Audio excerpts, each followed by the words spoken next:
గోమాతను రక్షించండి, గోవునికి సంబంధించి జాతీయ జంతువుగా కూడా ప్రకటించాలనేటువంటి ఉద్దేశంతో గోసేవ అభియాన్ గోమాత రాష్ట్రమాత గోరక్ష ఆషాఢ మాసం సందర్భంగా మన కాసం ఫ్యాషన్స్ కిలో చీరలు కొనండి, అరకిలో చీరలు ఉచితంగా పొందండి.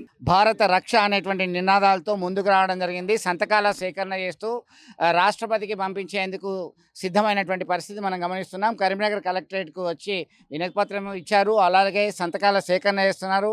మనతో మాట్లాడడానికి ఈ గో సన్మాన దివస్ మర్చిపోకండి, గుర్తుంచుకోండి అంటూ నినదిస్తూ ప్లకార్డులు అలాగే ఫ్లెక్సీలు పట్టుకొని నినదిస్తున్నటువంటి పరిస్థితి. విశ్వ హిందూ పరిషత్కు సంబంధించి అలాగే ఇతర హిందూ సంఘాలకు సంబంధించినటువంటి బంధువులందరూ కూడా వాళ్ళు పెద్ద ఎత్తున హాజరు కావడం జరిగింది. మనతో మాట్లాడడానికి రాధాకృష్ణ ఉన్నారు. రాధాకృష్ణ చెప్పండి. గోరక్షే జగత్ రక్ష గో సేవ అభియాన్ ఆధ్వర్యంలో ఈరోజు కలెక్టరేట్కు రావడం జరిగింది. 22,000 ఈరోజు స్టార్ట్ అయింది. ఒక 22,000 సంతకాల సేకరణ చేశాం. ఈరోజు కలెక్టర్ గారికి మెమోరాండం ఇవ్వడం జరిగింది. అలాగే గోమాతను కాపాడాలి, గోమాతను రక్షించాలని చెప్పేసి దేశవ్యాప్తంగా ఈరోజు అభియాన్ కార్యక్రమం, సంతకాల సేకరణ కార్యక్రమం జరుగుతుంది. ఈరోజు మేము కరీంనగర్ కలెక్టరేట్లో వచ్చి ఈరోజు ఇక్కడ ఇవ్వడం జరిగింది.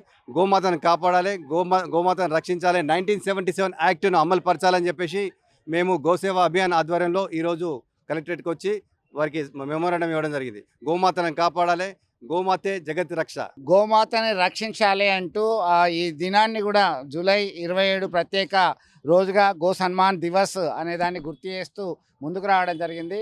మనతో మరికొంతమంది మాట్లాడడానికి సిద్ధంగా ఉన్నారు. ఏం చెప్పండి మీరు? గో సన్మాన్ అభియాన్ అనేటువంటి ఈ ప్రోగ్రామ్ను దేశవ్యాప్తంగా ఒక ఉధృతమైనటువంటి ఉద్యమంగా తీసుకురావాలని చెప్పేసి ఇవాళ భారతదేశంలో ఉన్నటువంటి అన్ని వర్గాలకు సంబంధించిన అన్ని సామాజిక వర్గాలు కూడా దీనిని ముందుకు తీసుకురావడం జరుగుతుంది. కారణం ఏంటి అంటే ఇవాళ దేశంలోని కొన్ని లక్షల గోమాతలు ఇవాళ హింసకు గురవి వాటిని స్లాటర్ హౌస్కు తరలించడం జరుగుతుంటుంది. భారతీయులకు కావాల్సినటువంటిది అనాది నుంచి మనము గోమాతను నమ్ముకొని ఇవాళ వ్యవసాయానికి అది ఒక మెట్టుగా అది పనిచేస్తూ ఇవాళ మన ఆర్థిక పరిపుష్టికి కూడా ఎంతగానో తోడ్పడుతూ ఇవాళ మనకు ఆ వ్యవసాయమే కాకుండా మన యొక్క ఆహార పానీయాలలో కూడా ఇవాళ పాలు, పెరుగు లాంటివి ఇలాంటివి కూడా మనకు ఇవ్వడం జరుగుతుంది, పౌష్టికమైనటువంటి ఆహారాన్ని. కాబట్టి ఇది కాపాడుకోవాల్సిన అవసరం భారతదేశమే కాదు, ప్రపంచంలోని భారతీయులకు ఒక పెద్దనైనటువంటి బాధ్యత ఉంది. కాబట్టి దీని మీద మనం ఒక ఉధృతమైనటువంటి స్థాయిలో తీసుకొచ్చి 1977 అమెండ్మెంట్ ఏదో యాక్ట్ అయితే ఉందో గోహింసను చేయకూడదు అని చెప్పేసి ఆ విధంగా గోహింసను చట్టాన్ని చేస్తూ భారతదేశం కాకుండా ఇలా తెలంగాణ అన్ని రాష్ట్రాలు కూడా ఇవాళ జాతీయ జంతువుతో పాటు రాష్ట్ర జంతువు కూడా ప్రకటించాలని చెప్పేసి మనము ఈ ఉద్యమాన్ని చేపట్టడం జరిగింది. కొన్ని రాష్ట్రాలు ఆల్మోస్ట్ అరుణాచల్ ప్రదేశ్ లాంటి రాష్ట్రాలు వాళ్ళకు వెన్నుదండు ఉన్నటువంటివి వాళ్ళకి అక్కడ ఉండేటువంటి మిథున్ అనేటువంటి ఆవును కూడా వాళ్ళు జాతీయ జంతువుగా ప్రకటించుకోవడం జరిగింది. అట్లనే తెలంగాణ ప్రాంతంలో కూడా మనం కూడా మన యొక్క గోవును మన జాతీయ జంతువుగా కాకుండా మన రాష్ట్ర జంతువుగా కూడా మనం ప్రకటించుకోవాలని చెప్తూ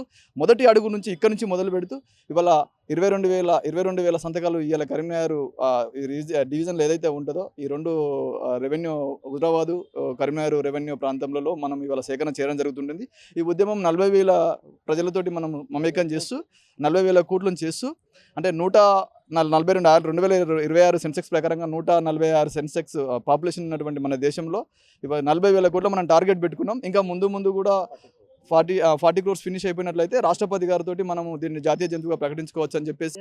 హైందవ సంస్కృతి సంప్రదాయానికి గోమాతకి విడదీయరనేటువంటి సంబంధం ఉంది. గోరక్షణ ఉంటేనే అన్నీ వస్తాయనేటువంటి కాన్సెప్ట్తో ముందుకెళ్తున్నటువంటి పరిస్థితి. నేటి నుంచి 3 మాసాల పాటు ఈ సంతకాల సేకరణ చేస్తారు. సుమారుగా 40 కోట్ల పైగా సంతకాలు సేకరించి గోరక్షకు సంబంధించి ఖచ్చితంగా కఠిన చట్టాలు అమలు చేయాలి.